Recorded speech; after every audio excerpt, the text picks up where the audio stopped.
Hey, everybody, welcome to the podcast. Today is September 22nd, and I'm happy to be with you on a nice Sunday.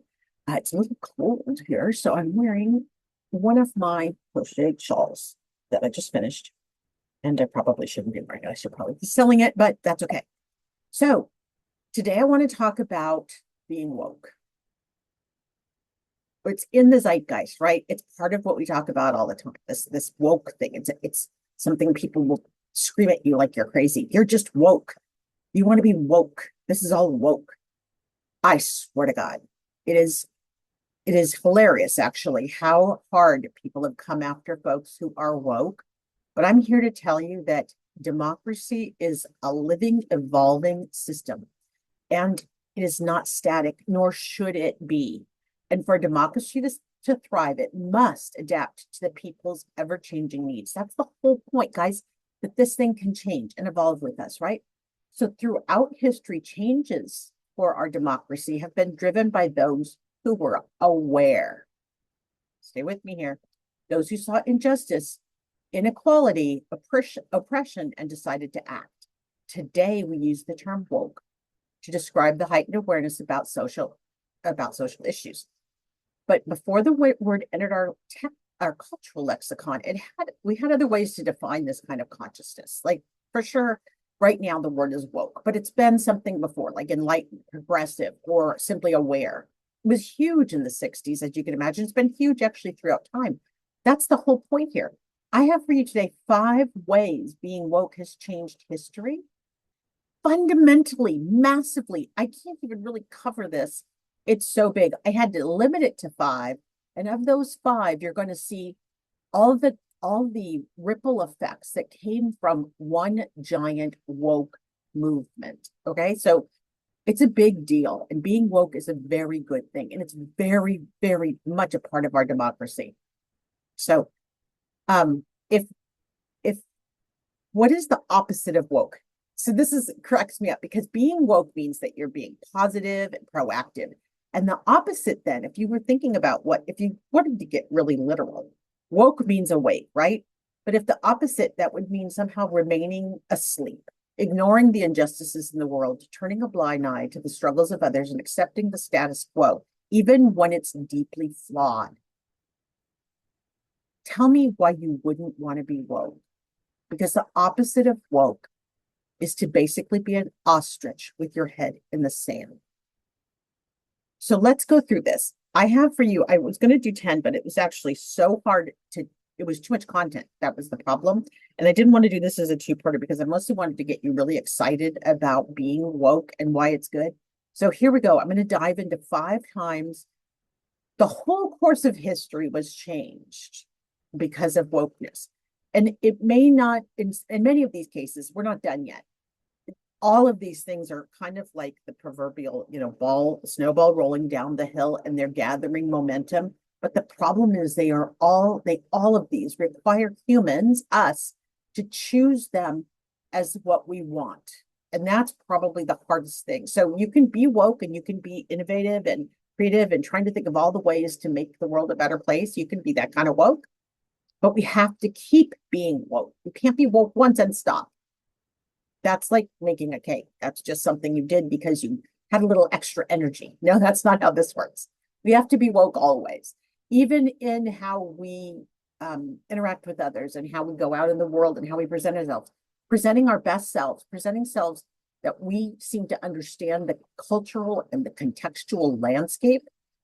That's what makes you woke. That's what you want. You want to be aware of your surroundings and your role and impact on your surroundings. So, what am I supposed to be doing on this planet? How am I affecting the planet? Am I putting in goodness or badness? Or worse of all, I guess, is maybe just nothing. So think about it. This is what we want to talk about. So here's the first thing that happened that was massive because of wokeness: the abolition of slavery. So by the late 18th century, industrialization had increased the demand for labor. And while Enlightenment ideas about human rights were gaining momentum, because remember, the late 18th century is going to take us into the Gilded Age of wealth and fortune for a lot of the big players, right? So we're going to have this Gilded Age where We can celebrate, we kind of can enjoy the arts. I think of it as Maslow's hierarchy of needs. You could go up the triangle because some of the basic needs were finally handled, right? So we had this idea about the Enlightenment that was still out there, but that was, I'm going to tell you what I feel like that is a bunch of woke folks who just drank too much and they didn't do a lot and they let it go. That was all those writers. They were in Paris. It was great. The Enlightenment, go look it up. Slavery was being questioned on moral, economic, and political grounds by the people who mostly didn't have slaves. Those against abolition, those who wanted to continue slavery, those who wanted to make slavery go away, were the people who saw it as morally indefensible, and it was a fight for human dignity and freedom. So literally in the Constitution, pursuit that the life, liberty, which means your freedom, and the pursuit of happiness. It doesn't promise you happiness, but it says you're allowed to go pursue it. The slaveholders and the politicians justified slavery as essential for economic prosperity. Still doing it. Particularly in the southern United States and colonies dependent on agriculture. They're still doing it, folks. The change that happened due to being woke, due to people fighting for change, was that abolitionists became increasingly woke to the horrors of slavery. That's us, the people who wanted to abolish it. And publications like Uncle Tom's Cabin and speeches by former slaves like Frederick Douglass helped us understand, those of us who didn't have the experience, it wasn't me, I wasn't alive, but it helped those who didn't have the experience understand what was going on, and their awareness empowered them to rally public support, pressure governments to act, and it culminated in the Emancipation Proclamation of 1863, which freed the slaves in the Confederate States. Well, theoretically, slaves didn't get told, but that's a different problem, and ultimately it ended with the passage of the 13th Amendment in 1865, which abolished slavery nationwide and continued the fight through Reconstruction. And here, let's talk about all the babies. That's what I have on the slide. After that slavery was stopped, you also saw a bunch, I call them the babies. I don't know what to call them, the ripples. They're the ripples effect. It gave birth to millions of things, right? Lots of little things, like the Reconstruction Amendments. Following the 13th Amendment, we had the 14th Amendment that passed to grant citizenship to formerly enslaved people. And then the 15th Amendment gave African-American men the right to vote. However, these were determined by Jim Crow laws and racial violence in the South. They were undermined, sorry. So being woke isn't just a linear path. It's a lot of steps forward and steps back. It's kind of like watching a young child grow. They take 2 steps forward and 1 step back. And you can always tell. I always loved it with kids because you could always tell when they had a growth spurt because they start falling everywhere. And I could tell when we had a major accomplishment and then the next day there'd be like younger behavior. Classic way kids grow is they get competent and do something, but they got to fall back. Well, that happens as well in creating change in our government. It takes some step forwards and you're going to have some people that overreact, like when Confederate statues come down and they lose their damn minds. We also had another baby out of ending slavery was the Electoral College and the 3/5 Compromise, which is not great, but it did allow people to vote. But it made slaves count as 3/5 of a human. Only male slaves were counted as 3/5 of a human. And the Electoral College is still in effect today, and it's crap, and it needs to go. It's one of our big problems. It's one of the reasons gerrymandering exists. If we got rid of the Electoral College, we wouldn't particularly need it. Gerrymandering like we have it now. And if you don't know what gerrymandering is, that's when they fix a district to know, so they know who's going to win because they've packed it with, let's say, conservatives. And that's generally how gerrymandering works. It's not something the Democrats have done because we always have this high-minded fairness. So we don't typically try to cheat. And anybody wants to argue with me about it, go ahead. But I'm going to tell you generally, with a few exceptions, Bob Menendez, with a few exceptions out there, Democrats don't particularly cheat. It's just not in our DNA. It's not like not how we roll. Yeah, again, it's not perfect, but it's certainly much different than the other party who absolutely thinks doing whatever you can to win is acceptable. And that's kind of what all this is about. Wokeness is that we're tired of the people who've had the power doing whatever they need to do to win. So there you go. We still have debates on electoral college reform. That's come out of the abolition of slavery. We have civil rights legislation. And of course, the thing I am waiting for is the John Lewis Voting Rights Act, which needs to be ratified. It just needs to be done. So that's, of course, one of the things Kamala has said she's going to do. It requires that we vote blue all the way down ballot, folks. She's got to have a House and a Senate, and that includes John Tester, Sidney Whitehouse. It includes Sherrod Brown. It includes all these people we really, really need to win all down ballot. All right, so let's talk about the next huge thing that changed history, and it was because of woke humans. That's the women's suffrage movement. Came out of the 19th century where women were excluded from voting, owning property, holding positions of power, and industrialization, urbanization. So industrialization, lots of jobs, making life a lot easier for us because we had dishwashers and stoves and things, refrigerators. Urbanization, where we got people living closer together, and growing demands for rights increased the awareness of gender inequality. So how we were changing as a society absolutely increased the awareness and the need for gender equality, or it really showed dramatically the inequalities that were out there. Opponents to women's right to vote believed that women belonged in the private sphere of the home and lacked the intellect or temperament for politics. I'm quiet because no words, right? The people that were for women's right to vote, of course, were the suffragettes, arguing for political rights, particularly the right to vote. So this is the women and the men who supported them saying, no, we have a right to vote and we have agency and we are fully formed human beings. Social consciousness out of the societal roles grew, especially during wartime when women took on more public roles in labor and essential services. Remember that? That's the whole Rosie the Riveter picture. And activists like Susan B. Anthony helped wake people up to the idea that democracy was incomplete without women's full participation, which led to the passage of the 19th Amendment. But guess what happens once you pass the 19th Amendment? It starts to have babies, or the ripple effect. We have the Equal Rights Amendment, which was first proposed in 1923. And you know what? It was finally passed in 1972, and it took a long time. And we still want to revive the amendment as much as we can. We have a legislation moving on the fight for equal pay, which shouldn't even be a thing because a paycheck, money for services should just be straight up not related to gender. It should be related to skill, but there you go. But then that's part of the problem is when you say it's related to school, you need to make sure everybody has equal access to the skill set. That's where we got to work on that. So make sure we have equal access to the skill set. We have reproductive rights. Oh yeah, that was of course not an issue with Roe v. Wade because that got worked out back in 1976. Only it didn't because, or 1974. It didn't because Dobbs was turned over in 2022. And now I think I read today 30 states have say abortion is illegal.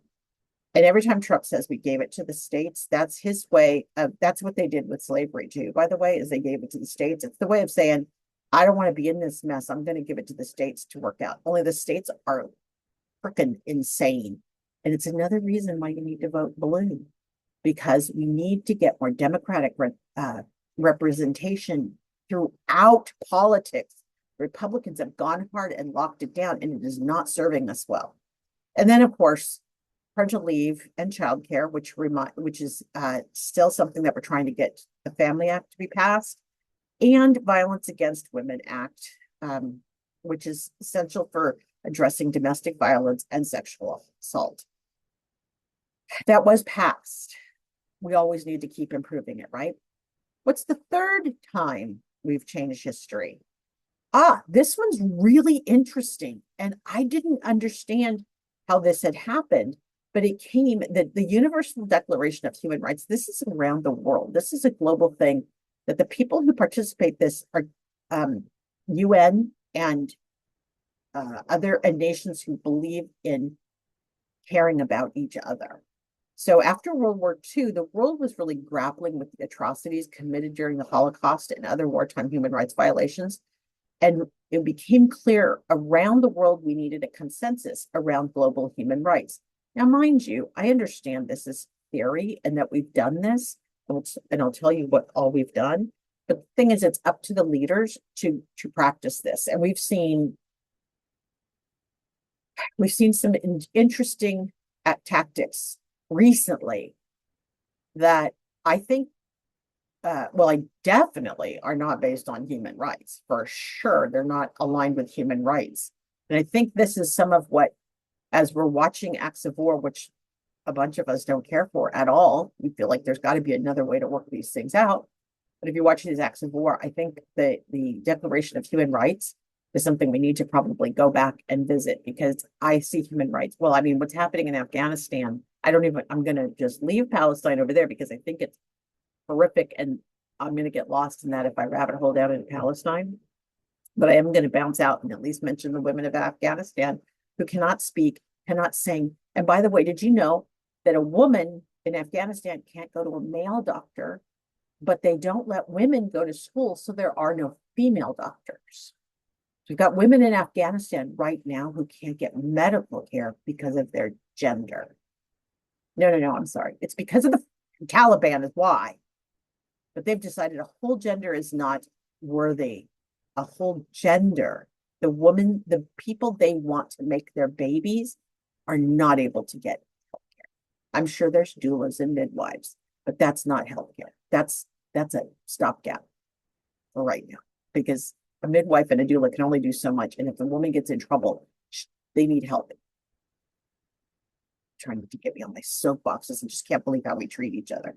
All right. So what came out of the human rights? It's very technical. It's very war oriented, but it's interesting. And if you want to read more about it, it's in the blog. I've got all this in the blog, and you can go and look some of these things up.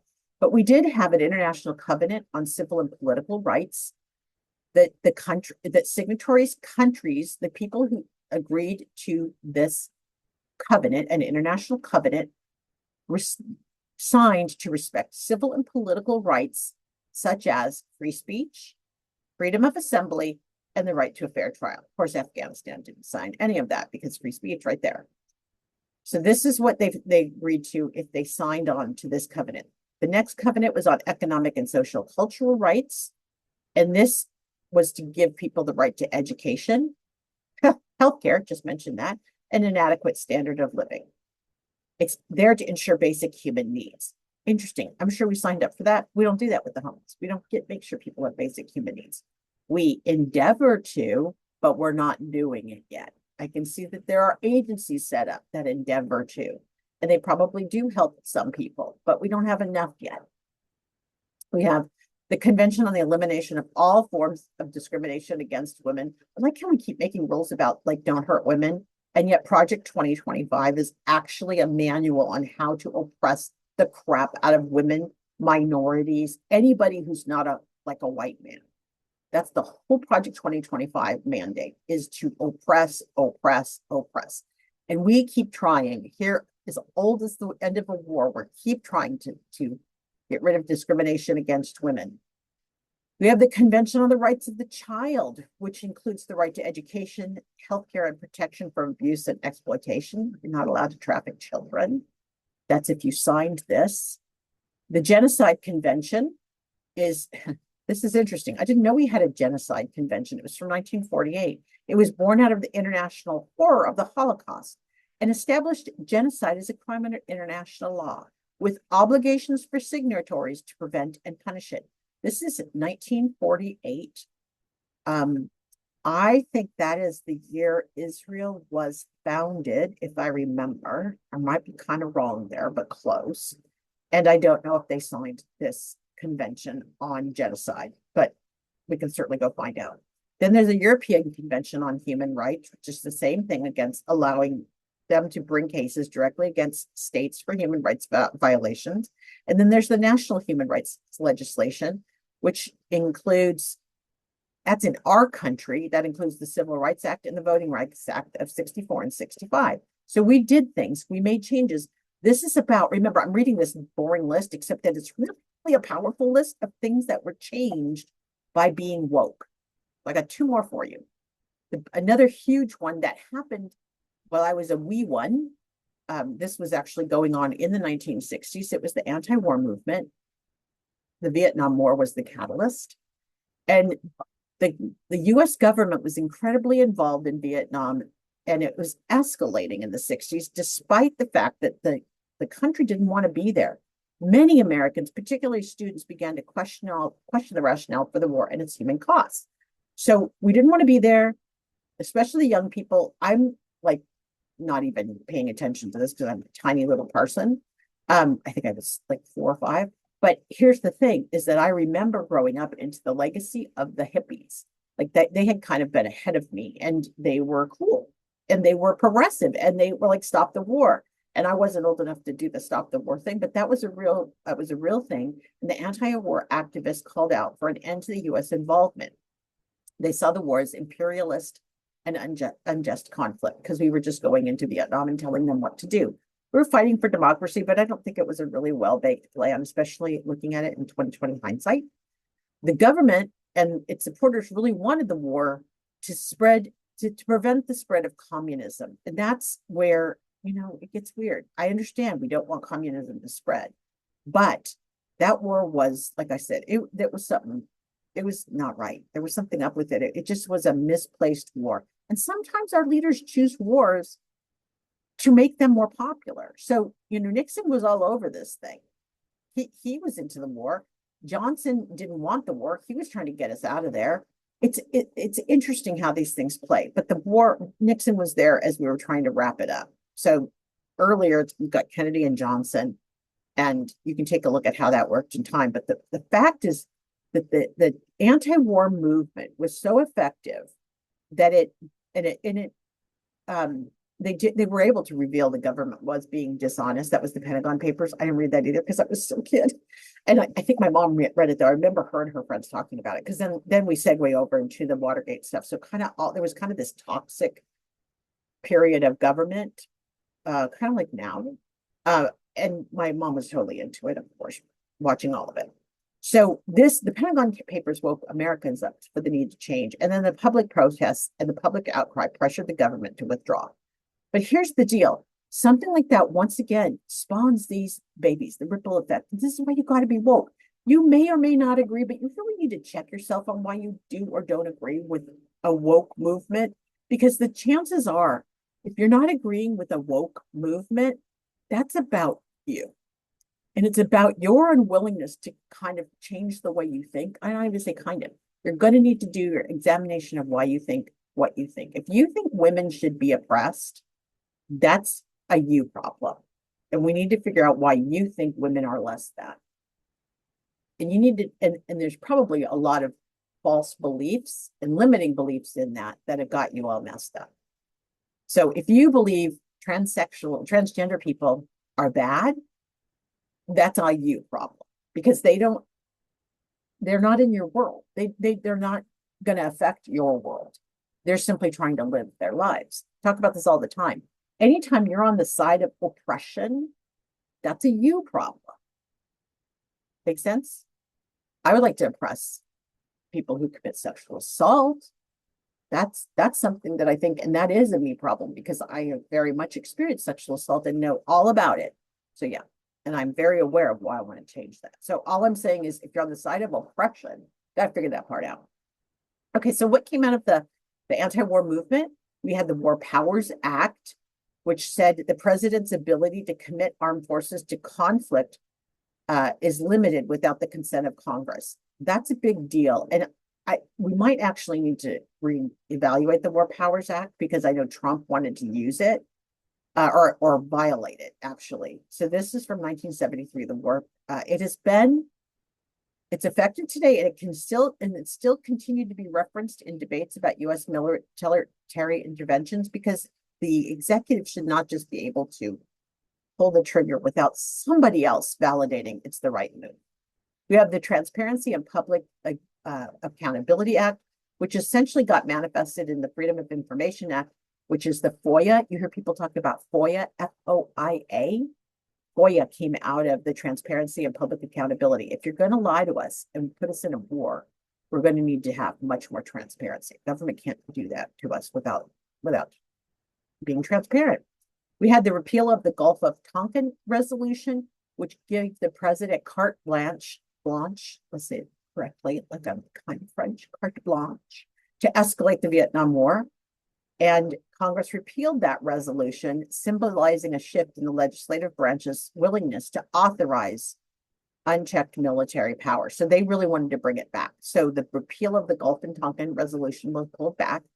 And then there was a shift in public opinion and military policy. And this was really, I've mentioned this in a past podcast. This was a big deal at the time because so many people hated the Vietnam War. When I was growing up young, veterans were pretty much hated, and it was bad. It was bad because, in particular, the cohort of Vietnam veterans that came home were trashed. They had access to drugs, which were bad.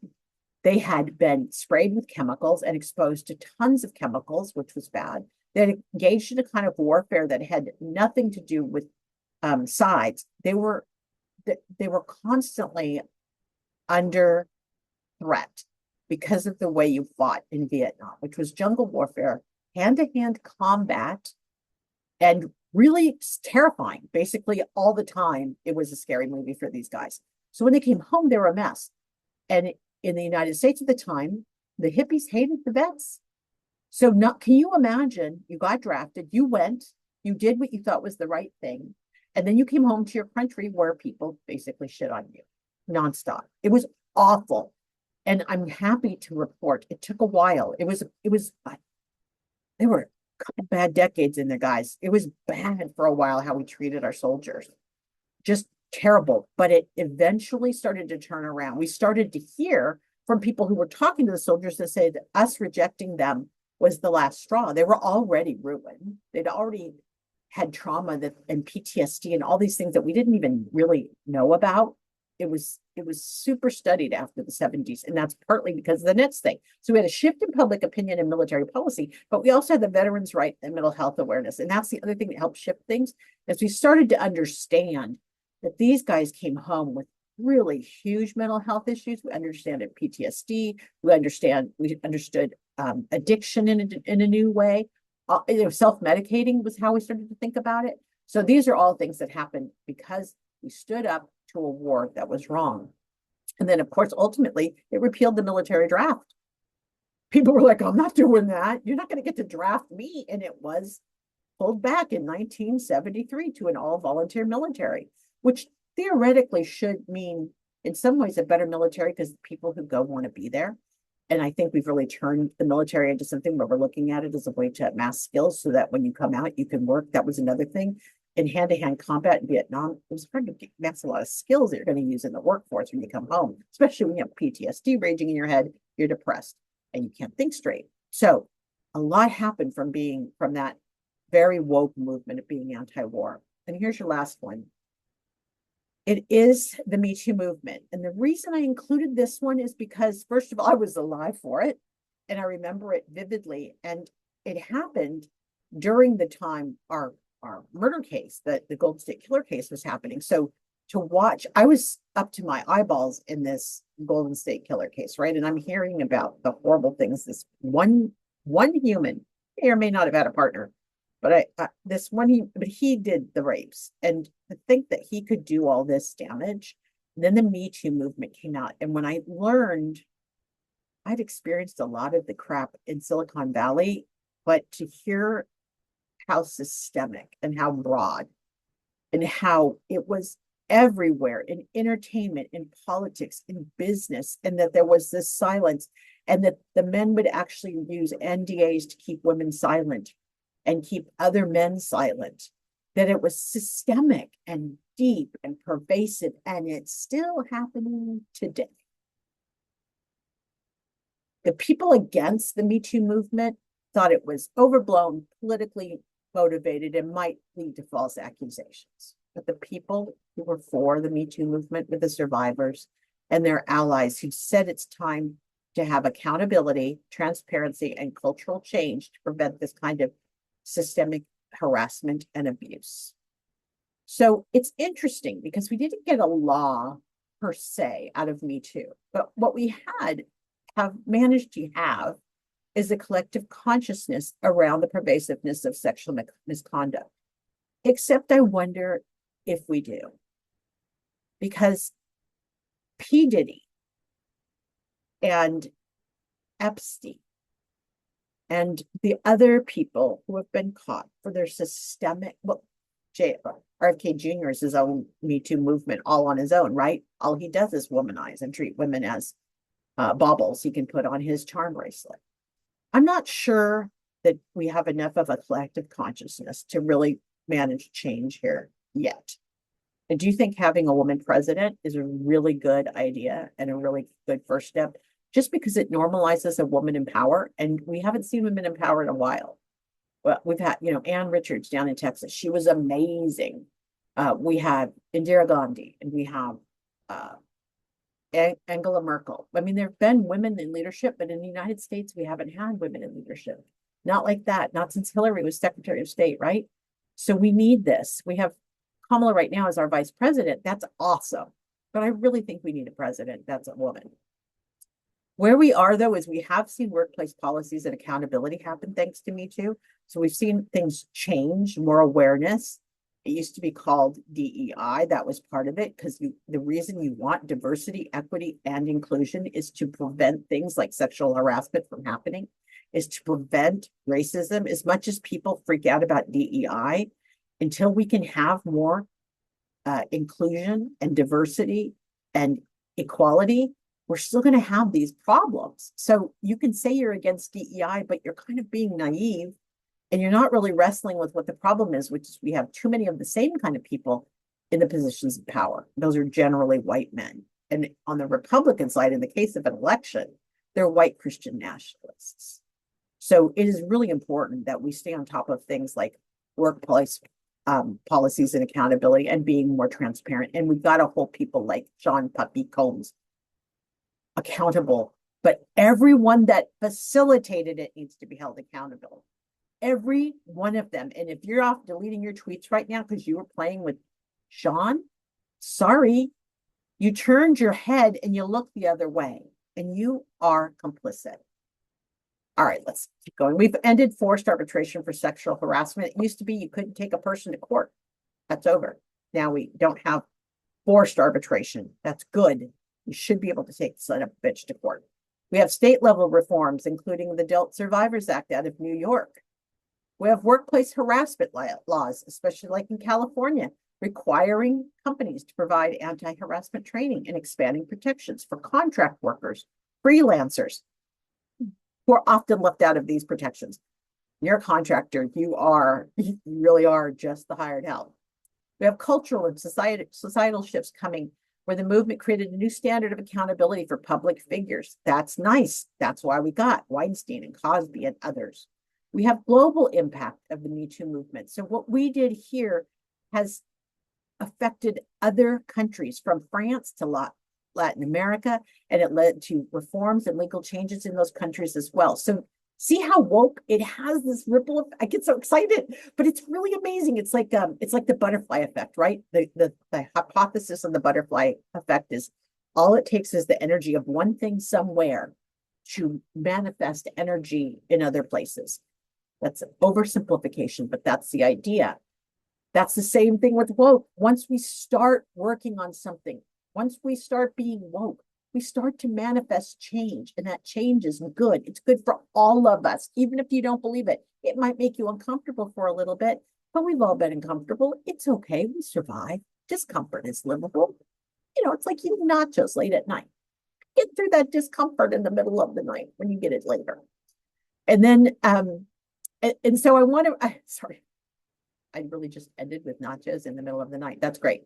So the point is, being woke is really good for the democracy and good for the people. And at the heart of this democracy is the belief that we can create a better world, a more fair world, one where justice, economic opportunity, civil rights, and human dignity are accessible to everybody. But achieving it requires vision, people. You have to stop sleeping through history. You cannot be complacent. I remember there was a huge word in high school. They always would say apathy. You're apathetic. You're apathetic. You don't care. I didn't understand. I was like, what's this stupid word apathy? But I get it. A lot of people are apathetic. But I actually think as adults, it's more than apathy. It's actually avoidance. And so I'm telling you, you need to stop avoiding it. You need to stop sleeping through history and stop avoiding what's hard. You do. You just do. And that's probably the most exciting part of this election, right? Because all those blue dots out there, all you goddamn fantastic blue dots in red states, you have the courage of 1,000 fires. Man, I am so proud of you. Being woke is carrying the torch forward, challenging the systems that hinder progress, and working towards a more just world.